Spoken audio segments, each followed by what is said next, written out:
Nə qədər dua edirəm, hətta namaz da qılmışam, yenə də işlərim düzəlmir. Bəlkə də işləri yanlış edirsən. Yəni o Yəni ikisi bir-birindən işin duası odur ki, bir işi görmək istəyirsənsə, bir bina tikmək istəyirsənsə, o binada lazım olan sən əli belə qaldırıb dua eləməyin deyil. Bəli. Orada şərtlər nədir?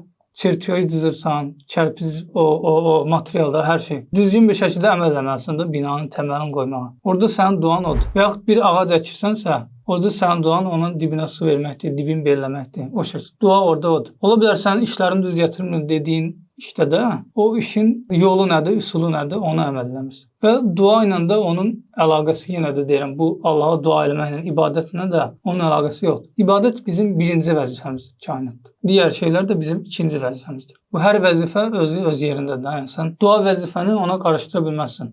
Zaten Allah səni yoxdan var eləyib. Ona görə sən nə qədər dua eləsən, ibadət eləsən yenə azdır. İbadətin o demək deyil ki, mənim işim düz gətirsin, buna görə ibadət eləyim və yaxud mənə qarşılığında bu verilsin, bu verilsin.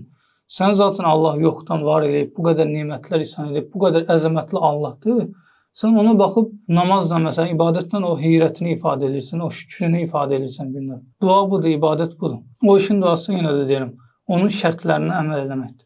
İmtahanın duası odur ki, kitabı oxuyasan, gedəsən imtahana girəsən.